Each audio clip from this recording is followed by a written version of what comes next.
fighting out of Fife, Scotland, Stevie Braveheart Ray. Welcome to the UFC Scotland's Stevie Ray. Bang, right on the button. So guys, we are joined by a very special guest. I'm going to go and say Scottish MMA royalty and Stevie Ray. Thought you were going to go with pioneer there. You're the guy who's been at the forefront of UK, Scottish MMA for way back. I remember starting the sport, and you were one of the guys who sat a few seats in front of me and Chris. It must have been an on top, and it was Vision. Do you remember you used to do the Vision, or SFC originally was, and then it went to Vision? And I had watched you fight there before, and then you sat a few seats in front of me. I was like, oh my God, that's Stevie Ray. And at that time, I had never had a fight, had no understanding of what MMA, the whole grand scheme of it, but you were one of the pioneers. And if you look at your career, going from like Sub and Pettis to Lozon to all these names, like the who's who of UFC roster, you've been in them, you've been in the mix. And then you go away to the PFL and you then end up fighting for £1 million tournament, done it twice, and then now you're back headlining Glasgow.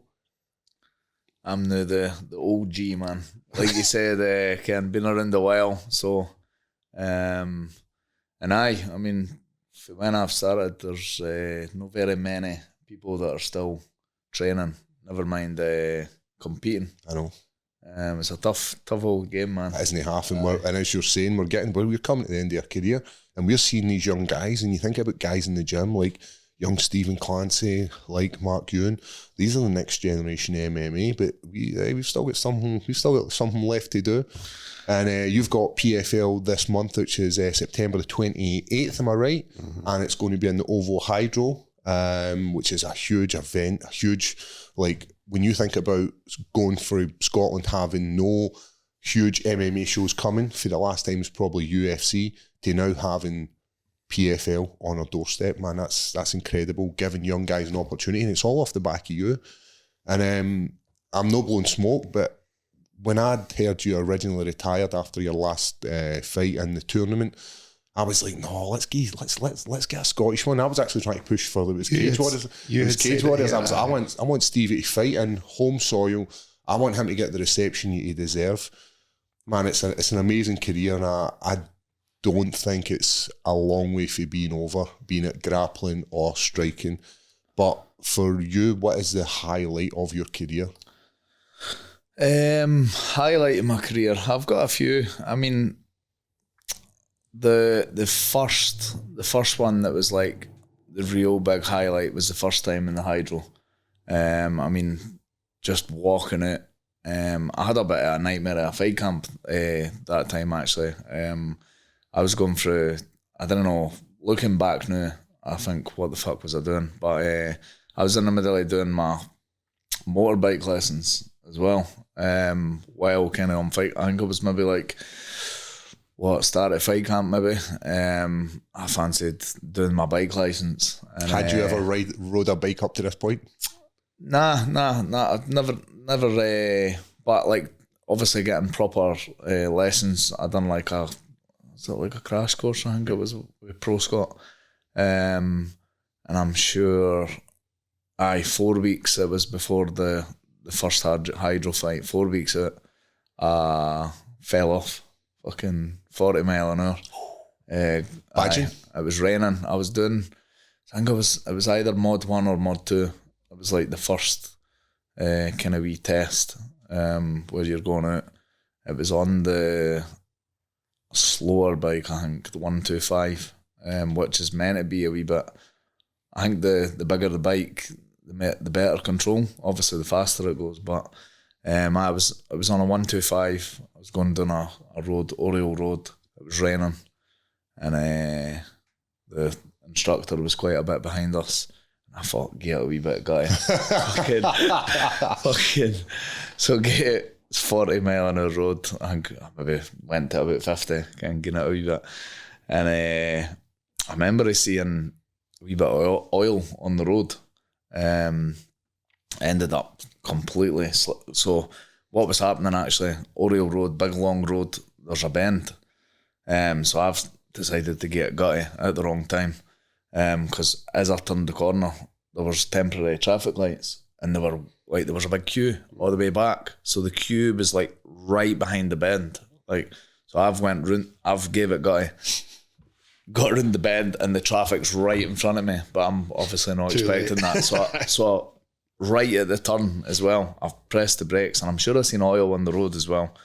But came off, going about 50, just wearing like trackies, because they didn't give you like all the gear. So I just had joggies on, and I remember a lorry coming towards me. It was like slow motion. It was like, honestly, everything was going slow motion. Skating. So I'm like on my side, still holding on at the bike, but on my side, and there's a lorry coming towards me, and I'm sliding technically probably about 40 or 50 mile an hour on the road. And the lorry had to bump up the curb to miss me. Miss you? Aye, to miss me. Jeez. And I remember I'm kind of like, it's like I'm using my hands and my feet to try and run, or like to try and like push yourself away from the. I'm like a dog or something, like on my side, try to stay on this side of the road. I got up. I was in shock because I went proper cold, and I could barely talk. And that I remember the sorest thing was like my knee was sore, but the sorest thing, my whole nail on my finger was hanging off, and it was agony. But aye, at least that's all it was. You're lucky, man. So, you could have been under. So I ended up not being able to do any grappling, no wrestling, no jiu-jitsu, because it was like a proper graze on my knee. It was bleeding and stuff, so I had to work around it. Then I ended up with sciatica. I mind warming up in the changing rooms, absolute nightmare. I'm nervous. You know, it's the first time at the Hydro, home crowd. What was that? 13,000. Was that like two fights into your contract? Aye, right? Second fight in my You'd contract. Fought in Ireland, and then was it Ireland? Poland. Aye, 2 weeks notice in Poland, and then that one nightmare. I camp a wee bit, but I went out and got the first round finish. I mind that one when you signed to fight in Poland. I was working at the Seven Kings, a pub in Dunfermline. And I mind, like, obviously you took the fight on short notice, and I can mind guys putting on bets on 365 and that, like, it's going to be fine. And then when it is all, because back then you couldn't just like bring it up on your phone just quickly. And everybody's like, Stevie Ray's won, and everybody's fucking jumping about in the pub and that. I was like, this is mental. Like, I never knew MMA was so, like, in Fife it is quite big. Even back then there was still quite a big following for it. Yep. So it's good. It's the way it's going now, obviously it's fucking everywhere. But back then it was, you could get localised people, but people in Scotland, I think they've always supported a local guy. Like Pfeiffer's always liked Stevie Ray, and now it's starting to branch out more in Paul and things like that. So I hope we get a good turnout for PFL Glasgow. I'm a bit concerned because I was at Cage Wars at the weekend and it wasn't that busy. It wasn't as busy as I thought. Not a bash on any of the people that are on the card, but you think about what PFL are doing. They're obviously bringing in names, bringing in yourself, bringing in Whiteford. Guys like Mark Ewan, who's like he's the next guy coming out of Scotland. So I think they've stacked their cards in favour of selling tickets. And M Date's ever been to a show like PFL. It's a great show, all singing, all dancing, but then you've got someone like Stevie Ray. Where was the one you went to? I was in Stevie Ray's corner. Where was it? We were Vegas. Aye, Vegas. Aye. When was that? That was my last fight, yeah. Was it Vegas? June? I don't know. But I was Collard. I think that was. Everything just kind of merges, doesn't it? And you're like, when was that? So you're going for Glasgow as one of these memories, like, because I remember walking out in Glasgow and it being incredible. Like when I watched you walk out the first time, I was in the crowd as a fan. No, I think I maybe had like my first pro fight, and I was like, this is incredible. Like the amount of soul tires there was, and the amount of people just going wild. That was good. And at this point, your name wasn't Braveheart, was it? Everybody used to say Stevie fucking Ray. It's quite cool actually, because even when you watch it back, you hear the whole crowd chanting Stevie fucking Ray. That was cool, man. So that was the highlight of my career. The fact that I never had a great camp, I was a bit worried, a bit anxious. You know, home crowd, there's a bit more pressure fighting at him. Got the first round knockout, ended up getting the bonus as well, extra $50,000. and 2-0 in the UFC. And then obviously I've fought later on the Hydro as well. So I've won by knockout and I've lost by knockout, both in the Hydro. I've suffered the both kind of ends of the win and loss. So I feel like there's a wee bit less pressure this time, and because I'm like, you know what, I'm just going to go out and try and enjoy this now. Because there's so many fights, I've just put too much pressure on myself. Like, I can't wait until it's over. Whereas this one, I'm just like, come on, it's a fight. Like, what is, obviously I want to win. It's my last fight and I do want to win, but come on, see if I go and get knocked out. I've been knocked out before. If I go and get submitted, I've been submitted before.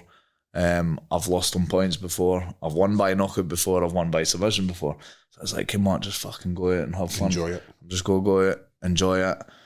I'm going to try and take his head off, obviously, as always, try and get the win. But I try and enjoy the process, because honestly, there's so many fights before where I'm just like, no enjoying it. And I'm like, folks like, oh, you looking forward to your fight? And I'm like, aye, but really inside, I'm like, I cannot fucking wait until that's the first thing I said to you when I came in there. You're looking forward to getting it out of the way now, you know, because it does get like that when you've only got a couple of weeks to go. It's just like when you're dieting, when you're fight camp, when all these niggles start to play.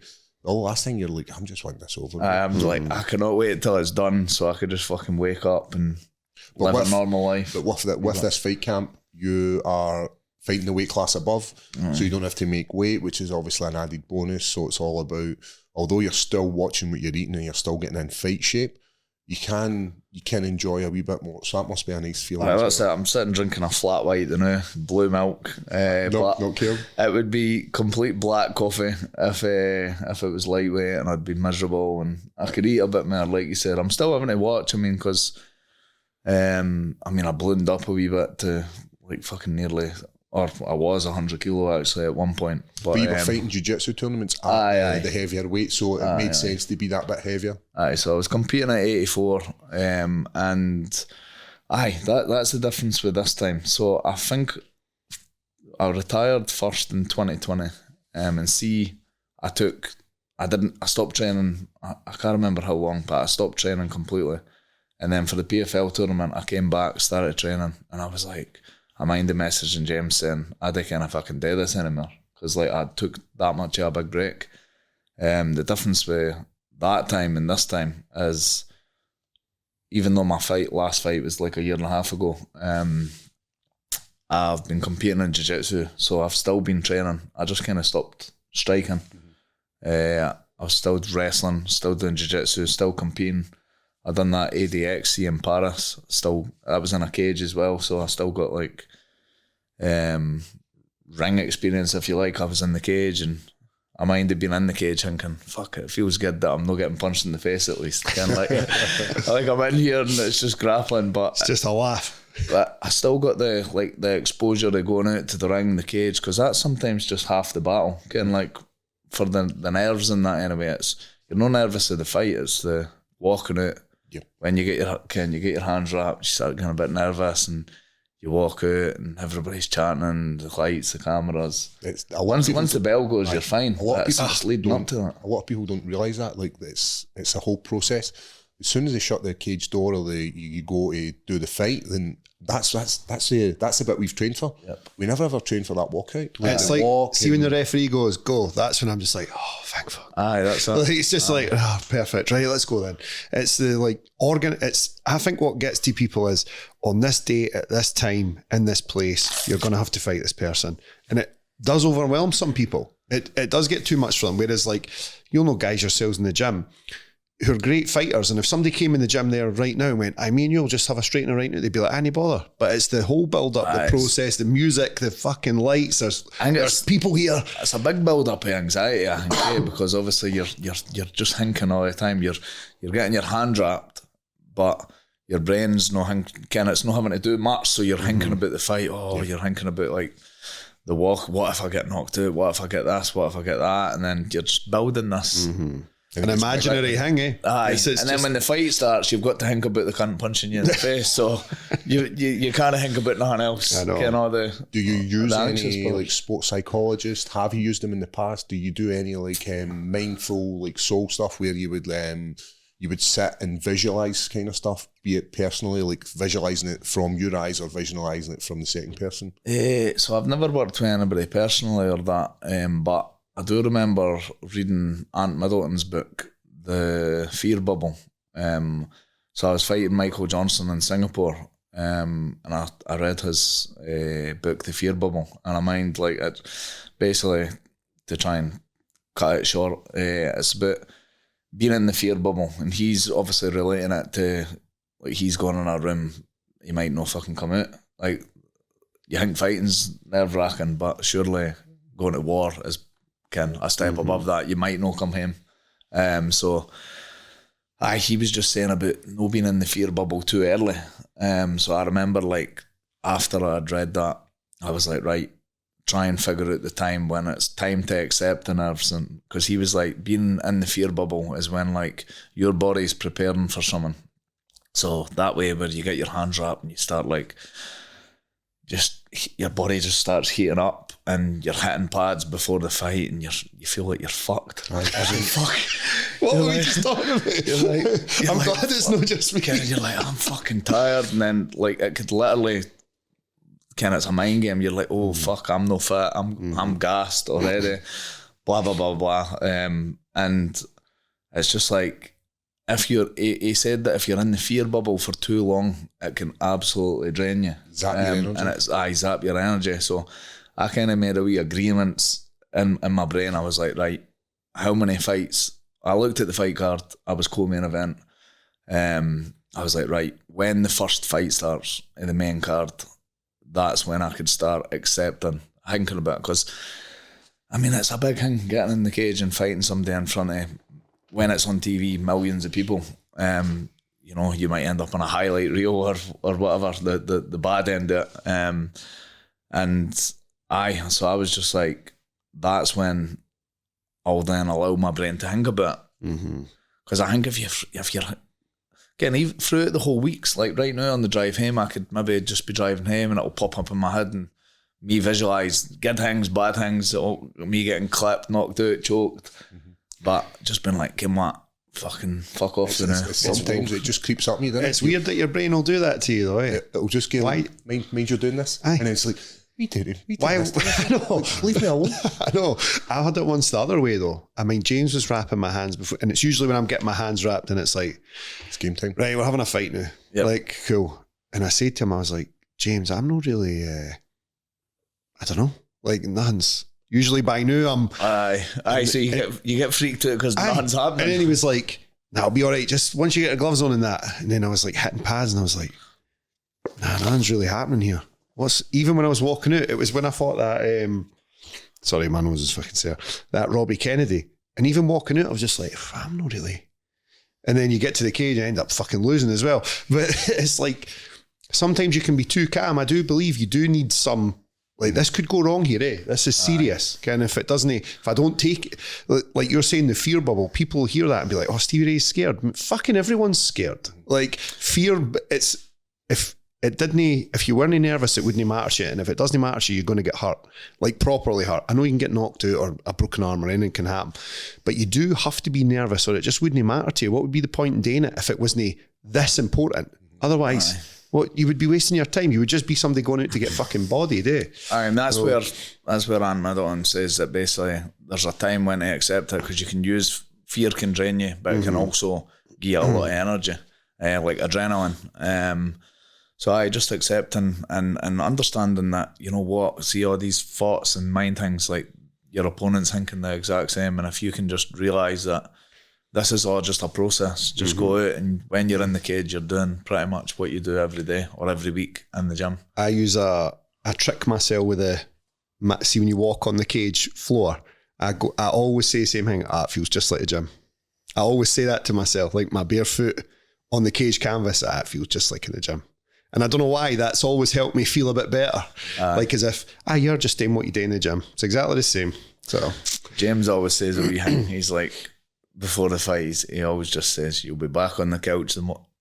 you'll be back on the couch tomorrow before you can. And it's just true. Like, because he says it every fight, and then it's like, before you can, you are on the couch. Win or lose, you're like, come on, you're back. Life goes on because, like I said, you build this up in your head that it's this massive thing, and it's only massive to you, really. Like, see, like some fights, I'm like fucking building this up like it's life or death, and like. I think sometimes I used to think that was a good thing, but I honestly think it could be a bad thing as well, because like I've lost fights and you'll get folk asking me, "Oh, how'd you get on?"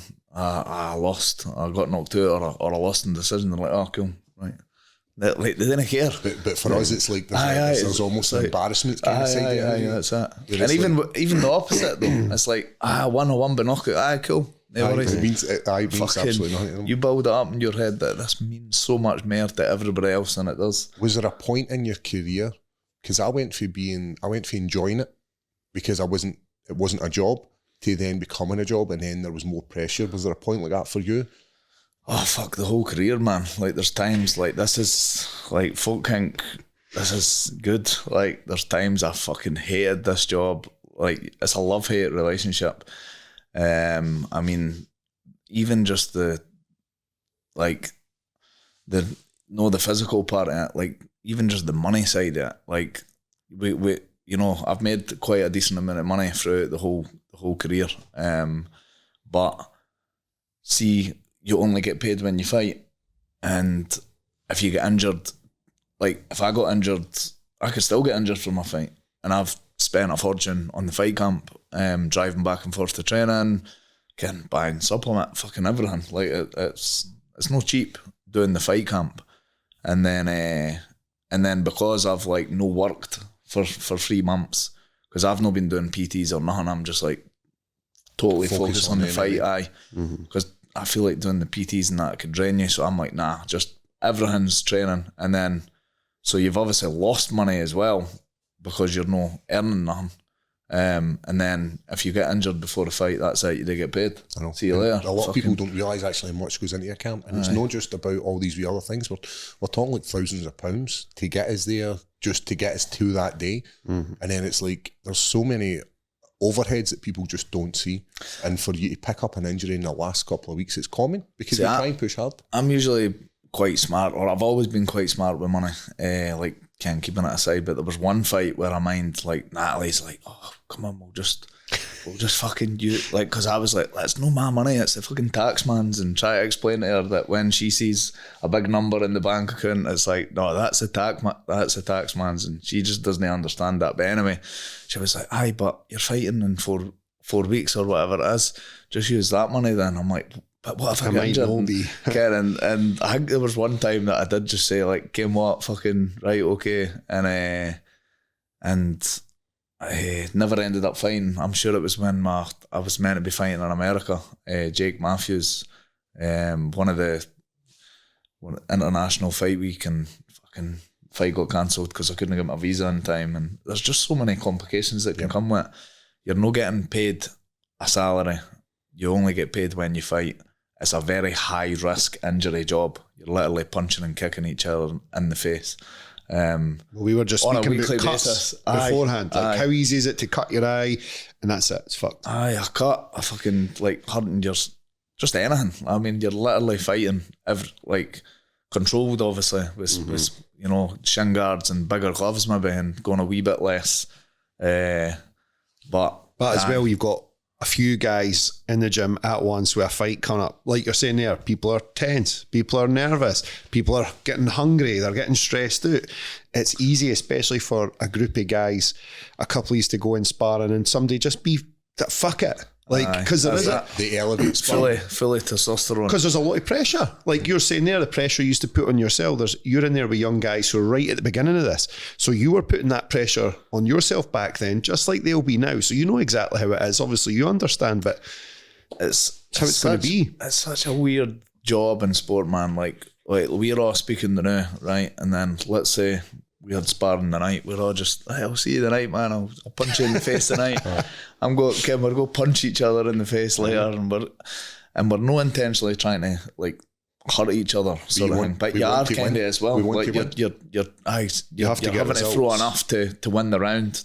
Technically, it's just I love when James says that. He's like, score the round in your head.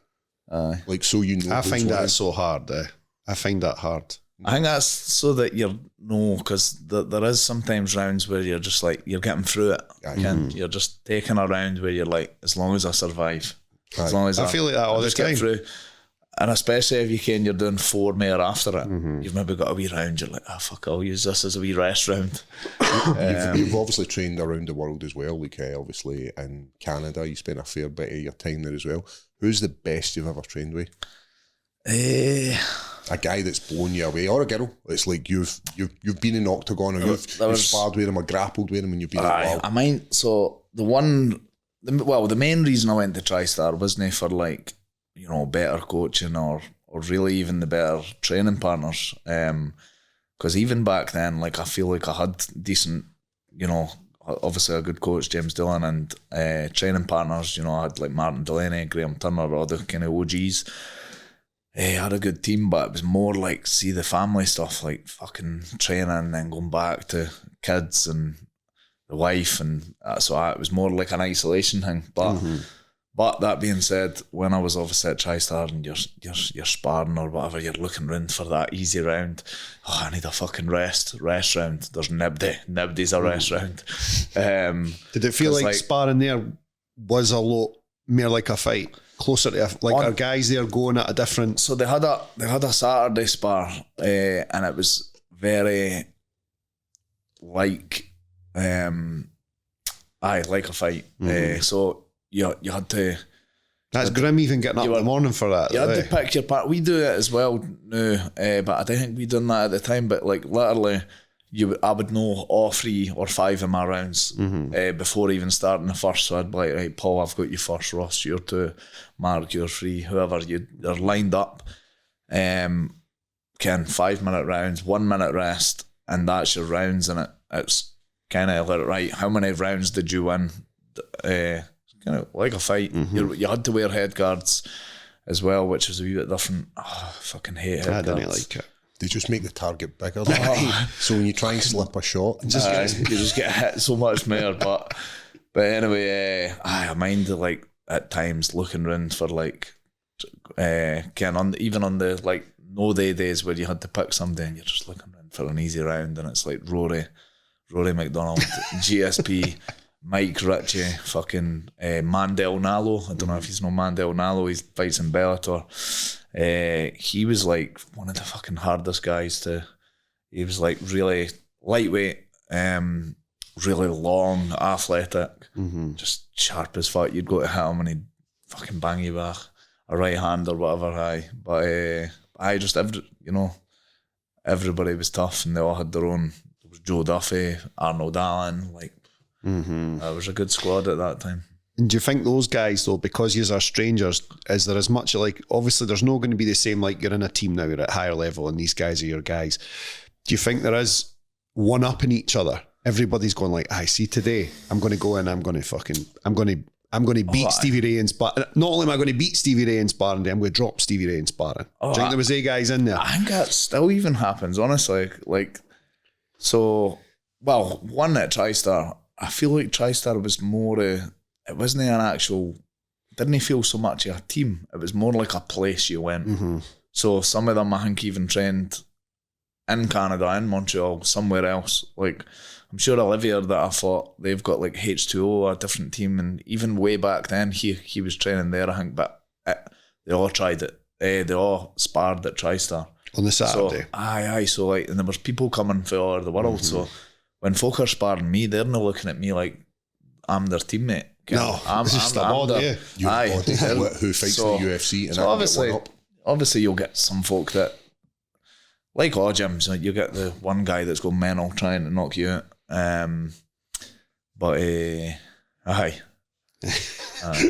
feel like there's some stories in there.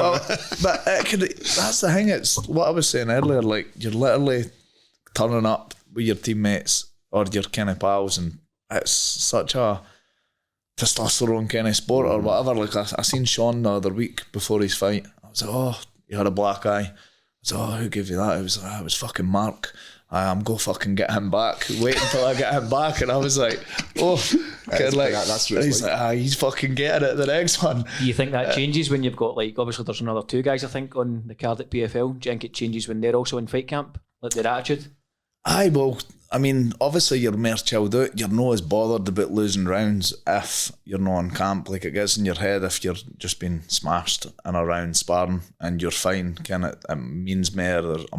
There's been times where, not a lot, but there's been times where, like, I've lost a round and I am ready to go and wreck the gym. Like, I've kicked the post or whatever, I've punched someone after it, getting all emotional.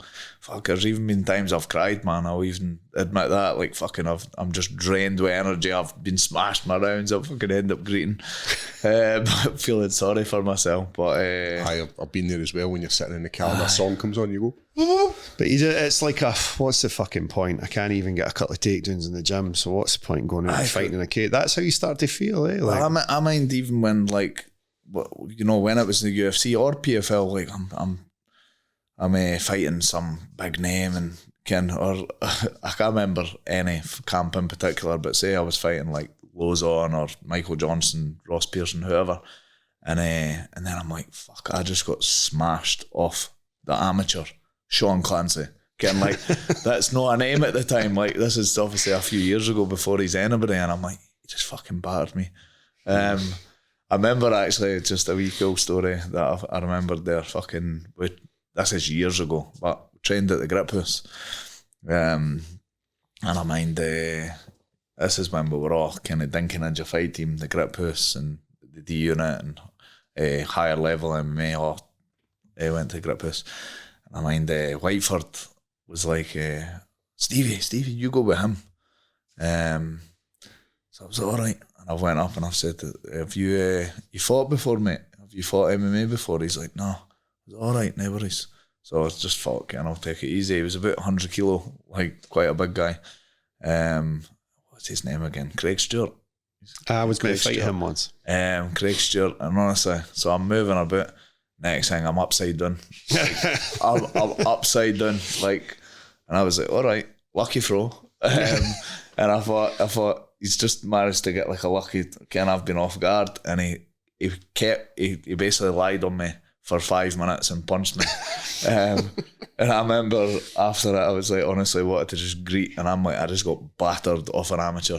And then Whiteford was like, he's Commonwealth Judo. Like really high level. Set you up, eh? I made sure I gave him a wee bit the next time we went, though. I was like, I just hadn't moved. I was like, you're getting nowhere near me. I try and never think about that, though. I like, see next time, because then I'm just going to come in a bad mood, and I hate sparring, eh? I've never liked it. I've always said this to you, like, I've just never enjoyed it. It's never been it is almost like you said there about TriStar. It's just a place you had to go. You didn't feel like you wanted to do it. You didn't like. And I don't know why. I've just never. What, sparring? Sparring. It's just never been. Man, it's just never been something I've went, like, you get some guys and they're like, we're sparring today, that'll be good. I've just never felt like that. I'm just like, I kind of enjoy sparring. I think it's a place where, because the way we train is everything's kind of segmented. So you're training your wrestling, you're training your kickboxing, and they're all separately. Judo, whatever it is you're training. And this is a chance for you to put it all into practice. And I think this is where the gold is. That's where you make the money.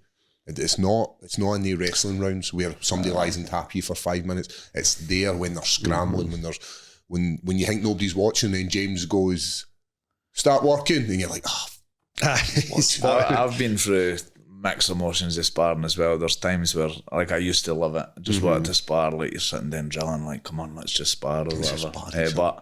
But then that switched, and I'm like, fuck. I just couldn't be bothered sparring. But that's never mattered to me, whether it's a hard round or an easier, like you're saying, an amateur who's never fought MMA, or like a guy like yourselves.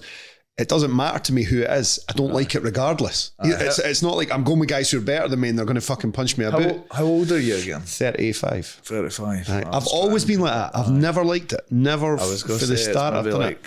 How old were you when you were like first? 26 or something. Aye. What, when you were first sparring? Aye. Maybe just at that time where you bag. get testosterone because I feel like when I really loved it was like kid at the start 19 20 fully testosterone. Is that how old you were when you do you know what I was going to say? I was 19. You would have been like, I mind seeing you fight. You're 35 as well, eh? 34. 34. So I mind seeing you fight. I was 20. It was right before my 21st birthday. Brawl at the Bay, at Petticoat Bay, and you omoplated a boy. Aye, Dan Gunnell. Is that who it was? Dan Gunnell. Did you get him? I know him, he's from Edinburgh. Him, and I mind a few weeks before I was in a gym, Fitness Factor, with a friend of mine training, and you were on a treadmill running, hood up. And obviously at that time, like guys in Fife, everybody was like big, massive, juiced up guys, worked on doors. Everybody who was tough was big. And I mind my friend going, see that guy there, that wee guy on the treadmill? I was like, a guy there, aye. He's like, Steve, guy can fight like fuck, by the way. He told a story about you doing something at the front. I'll not say on the podcast. Probably illegal. Aye, it was. a couple of brothers, you'll know them as soon as after I'll tell you. But, you know exactly what I'm talking about, eh? Not yet, but the thing is, there's that many times that I've gone to bother in the street. And he was like, he took both of them at the front and fucking, I was like, that guy there on the treadmill, I couldn't believe this. And then a few weeks later, obviously, that was when I had really first started watching MMA. I hadn't really watched it before. I'd never been to anything before. And that was at fucking 20, that's like 15 years ago.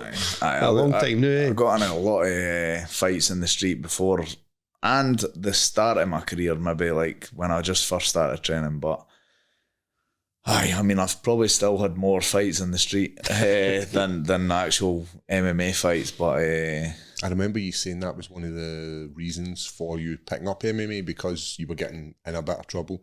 Yeah. And then somebody had said to you, like, why don't you try MMA? And then it just, this partnership just came Fife was like that, but there's a few, like, so I don't know if the stories, like, even when you were getting told that, if that's because I had done something like out with MMA. That was out like, because like there was are you allowed to name people or that?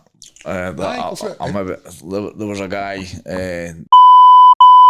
His name is, and he wanted to fight me in the pub. Something had happened the week before.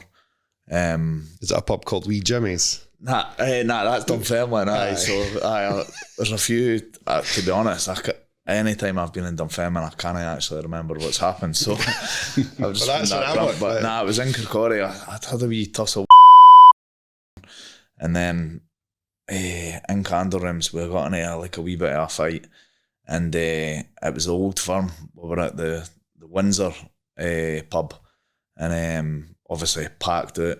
There was about probably over 50 people in the pub watching the Old Firm, and he's ended up going like, I've been drinking, and I'm like, fuck, I hope he I drank a bottle of Bucky, and I was like, oh, I wonder if I wasn't sure if he recognised me for the week before. So eventually I got a wee bit drunk, and I was like, I'll go up and just make sure everything's cool. I'm like, just making sure are we all right, are we cool? And he's like, who are you? And I was like, oh fuck, because he's a big guy. He was about 20 stone maybe, fucking muscly guy. But he just started going mental, saying get outside. So I went out, and because everybody, like, I wasn't even want to go out. Everybody's been fleeing out the door, fucking. And I minded grabbing a bottle, and I was like, fuck off, I don't want to fight you. Like, empty ball, ready to fucking defend myself or whatever. And a few of my mates are like, oh, just chuck it away, put it down, just fight him. So I was like, fuck it. And I minded thinking, this guy's big. I was like, I need to hit and move. I'd only been training MMA for maybe like 3 to 6 months. So I was like, hit and move. And then, long story short, I knocked him out with a head kick. That's the story I had heard too. I threw a head kick and I knocked him out. And I got a bit of bother for that after it. But I think he was... comment on Instagram about maybe one incident as well, I think. Somebody says something about high elbow guillotine and a guy in town who stole my chip. No, that fuck. So that was my stag do. End of the night, obviously a bit drunk, and I'm meeting up. We go to the chippy. There's like a chippy late. I got a fish supper or something. I'm eating my chips. A guy comes up to me, just fucking grabs a chip and eats it. And I was like, what the fuck are you doing, mate? He was like, Ken, I wouldn't have, mate. See, I was having a good time, stag do, I was happy, drunk. And see if he went up, gives a chip, mate. But there you go. But he just came up and took it. And then I was like, what the fuck are you doing, mate? And he went, what does it look like I'm doing? And honestly, I was so shocked. I was like, aye. I was like, fucking try and take an air one then. And he went, what you go there like? And I was like, I said to my mate Martin, I was like, Martin, hold my chips. Fucking. And I've just gripped him, like just fucking, he's standing in front of me, bigger than me as well, but I've just single necktied him, like gripped him. Oh, fuck. Shoved him down and fucking just took a high elbow, pretzel grip, guillotine, and started choking the life out of him. And I mind like fucking squeezing it, and I thought he actually went unconscious. That's why I let him go. But I let go of the choke and was holding him though. I'm no wanting him to bang his head or that. So I was ready to place him down, like that's you humbled. But he was still awake. So I've let him go, and he's just looked up at me and been like that, like what the fuck has just happened? And I looked across the road, and there was 2 police officers looking at me as well. I was like, oh fuck. Start running. And then nothing happened, so he just literally vanished. He just started walking away, and that was the end of it. But it wasn't until after it I'm like, it's different than MMA. It's not that scary getting choked because you just tap, but it'd be fucking quite scary getting choked in the street if you know nothing. Kenning that the guy might not let go, like you can't breathe. So no wonder he looked like that. But then I was like, why did the police not come here and do anything? Because they're shite bags as well. But he was needing. What I thought it would have been. I was like, they're probably not used to seeing someone as controlled as that. Like, because there wasn't like a lot of. There was just me standing there like this, and this guy not being able to breathe. And for all they know, you're just fucking about with your pal. Aye, exactly. I was like, I bet they think, because they'll be used to like seeing punches and that. So they just looked at her and probably thought it was a joke. I think it's, as you said, humbling people. Aye, like, well, what? Street justice, we'll call it. See, after it, like I said, I was drunk. I was on my stag do and probably shouldn't have done it, but I was like, that's probably the best life lesson he's had, because he was being an absolute cunt. I'm all for it. I've choked him. I've no hurt him at all.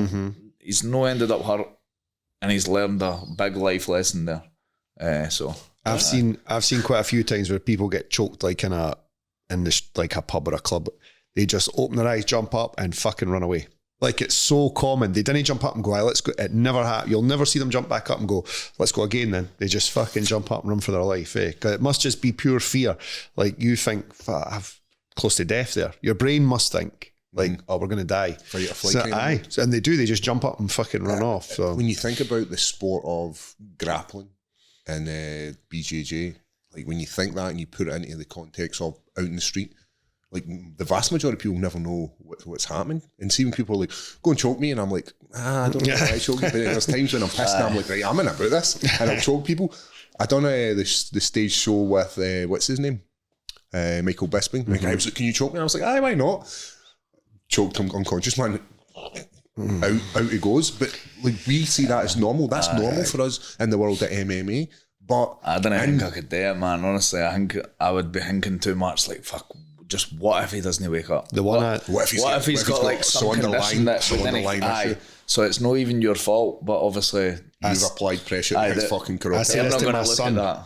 See, my son all the time, because he's just about to turn 14 now, and I'm like, buddy, if it ever comes to this, didn't fucking choke them. I'm like, don't strangle them. I'm like, just do a wee bit and let them go. I'm like, and if you absolutely have to do something, just sit on top of them. I'm like, just hurt them down. Because you know it yourself, when you start grappling, and if you're doing it with somebody who's never done it, they're easy to hold in place and you move about. I'm like, just don't start fucking kicking people in the head or strangling people till they go unconscious, because that's my fear. Like, young boys, you know what they're like, eh? They get a bit. There was a story up in Bathgate. Remember the boy for the school? They were... a friend of mine's son went to that high school. It became like a game that everybody was playing. This is what they said, and they were choking each other out. Guy runs up behind his pal, chokes him out, and ends up killing him. And he ends up going to the young boys He was like 14 or 15 as well. So Young young boy's lost his life, and then the guy that's done it has now lost his life because he's going to have to. There's going to be repercussions of him going to like maybe. And having done that, mate, you're going to feel shit. You've done that. Surely you need to hold a choke like for quite a bit of time. No, really, mate. It's surprising. Some people just go fat. No, in fact, well, you done it. I did me in Vegas, and I shat myself. I did wonder that because when you obviously see it on the TV and that, you see them like getting choked, and then that's it. They're dead. It's like I wonder how long you have to be. I think it's struggle. I'm sure it's got to be like 4 minutes or something. That you're actually that's for oxygen. Like, I mean, the longest I've witnessed and seen is Danny Henry. Fucking, he got choked out in the gym by Callum Murray. Fuck, that was a bad one. Proper out for the count. Out for about a minute. Aye. So fucking Callum obviously never meant it, and he felt really bad after it. But I think because he was moving, so he was having like a seizure. So he thought he was. So he was fucking. So he thought he was fighting like a seizure, back. knockout or whatever. Because obviously when you're out, if you're then still can't breathe, your body will start doing fucking weird shit, can start fitting or whatever. But he thought he was obviously moving, trying to get out. Fucking his lips were blue and everything. Jesus, man. Scary, man. It's we sign up. But for I remember after that day, I was like, fuck. I wonder how long that was like. If how long it would take for someone to actually to go wrong. And how quick do you tap when you're caught though? Like, so do you know what? I let it go till I get pins and needles in the top of my head. So say I got triangle by you, right? I would be like, nah, I'm going to try and fight my way out of this for us until I get like the. Do you know what I mean? Do you get that as well? Well, we probably fucking never get triangle, but I think I've never been put out with a sub. I think just before you go black, like I'm sure there's a point you're like, right, if I didn't tap now, I'm going to go on contest. That's when I'm tapping, because I got done once by Marcos, and it was like, I think it was like a pure accident. He was just changing. I mind thinking like, oh, he's just trying to move round, and then I was just like, fuck, I've been out there. Like, do you know that one? You know, we're speaking about the street justice. Do you ever hear the story of Henzo Gracie out in the street? And he's tweeting about the guys that are following him down the alley. No. So 2 guys in New York were going to rob them. And ambitious. He was like tweeting about them. He's like, these 2 guys are following me. I'm going to take them down the alley. Dusted the 2 of them. And then get charged for it. That's standard. The guys were going to sue him. So you need to be careful out there. And just recently, Adesanya. The boy in the car. I've seen that. The guy that, like, what are you hoping for? Is it like a thing on YouTube where he's going to post on the social media or post out for everybody to see? That guy has to know who he is. I thought this was like do you mind Tyson? The boy done it to Tyson, sitting on Tyson's car, and he comes up and he's like, get off my car. And fuck are you going to do? Like, and he just knocks him out and obviously gets money. He sued him and got money for it. That's what I thought that Adesanya one was, like a similar type of thing. Guy's going to try and video Adesanya kicking the shit out of him and then try and get money off him. It's a cheap fucking movie. I hate stuff like that. Currently it's the world we live in. I thought it was more along the lines of him and his pals out their videos and then post it on social media and they're like, I done this to Adesanya and Adesanya. Come on. There is that as well. There's that in gyms. There's that, like, somebody might come to the gym and go, this Paul Craig's in the UFC, Stevie Ray's in the PFL. I'm going to go for it. I'm going to see where I am. Do you know what I mean? I'm going to see how I get on with him. But there's a lot of weirdos out there, eh? Especially in Fife, Steve. The thing is, it could be hard. It could be hard for us as well, because like to not do anything, because it's like the way we solve anything in a stressful situation is punching somebody in the face or choking them out. I'm in bother for it, though. Dana White said, I quite liked how he was supportive of it though. I think it was Michael Bisping had done something in the street, had maybe battered somebody or knocked him out or something. He's like, well, what's he expect? He's a fighter. And that's You can't just turn it on and turn it off. No. Stevie, I was speaking to you recently, and this is one of the first times that you're going to allow the kids to come and watch you. So we talk about this one a lot, and it's like, you're at a point in your career, Stevie, where you're a huge Scottish name, you're a massive name in MMA, but there's a point your kids have never ever seen you fight live, and now your kids are getting older. This feels like the time to bring them. It's a touchy one because I've seen, I think a lot of folk were saying, I think was it Usman got knocked out in front of his kids, the Edwards fight, and folk were like, oh, didn't I bring kids in that, and because I think the kids were sitting greeting, but I mean, I'm sure they'll be all right. But I mean, there's obviously the hope that I'm not getting woken up and my kids are all wondering what's happened and that. Nah, it's more so that when they're older, they understand a wee bit more, right? I mean, my youngest is 4, Lara, she'll be nearly 5. And then Mila, she's 9, Millie's 12, and Lyle's 13. So they've all kind of seen, I mean, they know what's going on. What kids are like these days anyway. They're never after iPads. So they've probably watched me getting sparked out on YouTube anyway. It's 13's the trick. So my son's 13 and my fight, it was like, Jink, I could come along, and I was just like, no.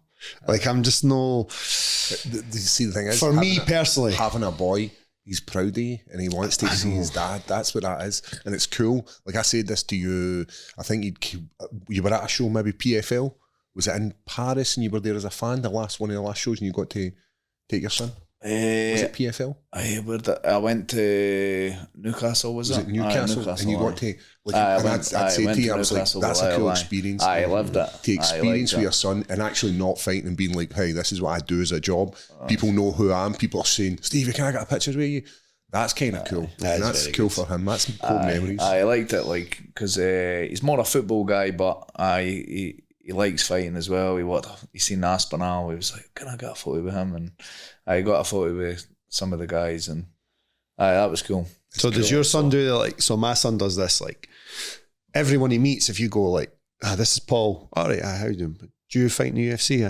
Like, he just expects everybody, because everybody I'm friends with fights in something. So he'd be like, oh, do you fight in the UFC? Like, it doesn't, he just expects it. It's not, I don't want to say he's not impressed by it. It's just what he's so used to it, meeting guys like, oh, no, do you fight as well? It's to him, he thinks fighting's totally normal, which I think's good, because I think it's perfectly normal. But he's got it in his head that everybody can make it to the UFC. Aye. How many Scottish UFC fighters has there been? No many. 5. 5 years? There's me, you, Robert Whiteford, Joanne, yourself, Joanne, Danny Henry, Chris Duncan. Chris Duncan. 6. Are we counting Casey O'Neill? Takes us to 6. No, that's 6 now. And Casey O'Neill would take us to 7. Is that right? Aye. So let's go again. I think that is right what you said. Me, Paul Craig, yourself, Robert Whiteford, Joanne Calderwood, Chris Duncan, Danny Henry, and Casey O'Neill. If we're adopting her. She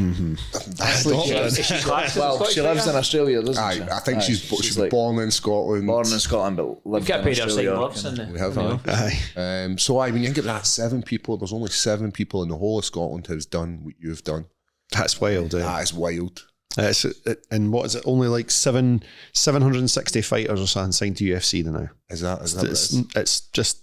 It's tough, man, and even the UK, no, even Scotland, like, see the amount of good fighters, that made it to the UFC, but like had 3 fights and then that's it done. Because I feel like it's no as strict now.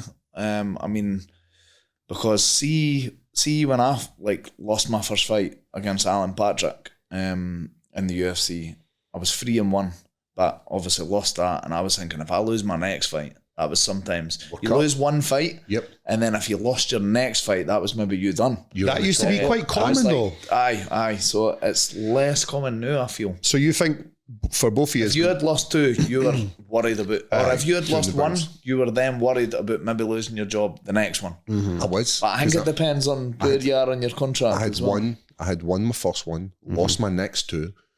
And I was like, right, if I don't win this, it's game over for me. Like, that was my first contract, and then it would be like, what's the point? Was that the one when you triangled Ankalaev last night? So that would have been 3 in a row if you lost that. 3 in a row. It was like slapping away from That's special, man. I remember watching that thinking, fucking hell, like, one, how much a killer that guy is, obviously the way the fight went, and then the fact there was 1 second to go, but not even just the fight alone. It was literally, like you said, that might have been you done. I know. If 1 second later you might have got caught, I don't know, but You might have. Literally, you got a bonus as well. I did, didn't you? but it's So one you of these got a things you have to believe that It's like you got a bonus, you then got a new contract, you then, like, fucking hell, what a For moment. just no rapping it though. like How good did literally that feel? 15 minutes, and I could have been back teaching on the Monday morning. How well was that to think? Like, phone up, like, can I come back? It's mental how, like, that moment could have just, like, you would It was have gonna then make or beat break show it. going and kind like everything that came after that, just like It's a crazy journey that we it's, had. aye, that must have been a special moment. But it's man. also How about how no good did that accepting feel? it. It's like, that's for me, that's one of the best moments in my Aye. career ever. Like, as I said to you, like, there's always one that sticks in your head, and it might not be important to everybody else, but that one fight. Aye, that was a And then it just went on. It's one of these ones that keeps getting better with age, because Ankalaev keeps getting better with age. Mm-hmm. And every time, like, he wins, it's like, all right, well, he's only got one loss in his record. Who's that? And then it's like, oh, it's Paul. It's Paul Craig. Dirty bastard. he should be the champ, I think, man, because he's been screwed out, I think, A few times. I think there's a bit of an with issue with Russians getting into the US, so it's difficult for them to match up. But it's a tough old business, man, Stevie. He's not popular after the Jan fight with Dana. Eh? Something happened there. Mind we fought Jan Blachowicz. They went for a draw. Aye, they gave it a draw, and You know, fight him again though, and then beat him. I think he did. Aye. I'm sure it was a decision He'll win be the again. next champ, I think, man. It's Ankalaev. Aye. It's Khalil. I think he's well, obviously, like, but I mean the I get next what you one. mean. I think he'll do like what Makhachev's done. He'll become the champ and then Go on a he'll bit be the of a champ run. for a while. Aye. Aye. it's a tough old business, Stevie. But if you are looking to go to PFL, we are lucky enough. We've got 5 pairs of tickets that we're going to be given to the fans who are listening. And Stevie will be there. He is fighting Lewis Long at welterweight, am I right? Aye, welterweight, man. Way above. So if you are a Scottish fan of MMA, make sure you're there. Make sure you're sitting on that seat for when Stevie gets that victory.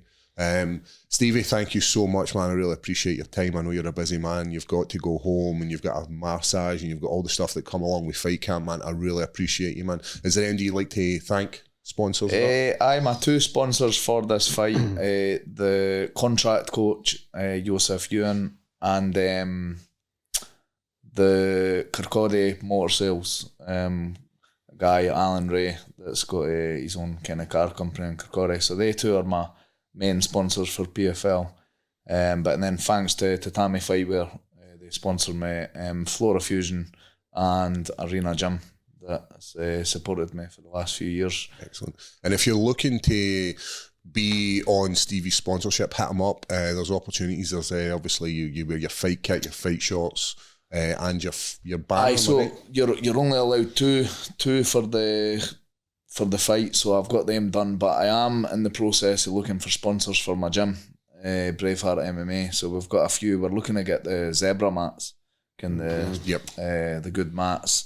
To prevent injuries and stuff, get the spring floor, the good mats. So we've got a few there now. We've still got a few spaces. So if any good companies out there are interested, hit up the gym and support some. Support Scottish MMA in general. Scottish MMA, Support that's the it. next level of MMA. Doesn't Stevie, matter an if it's a absolute local pleasure. show or a big show. Thank you so much, man. Really Cheers, appreciate Stevie. it. Cheers, Thank guys. you.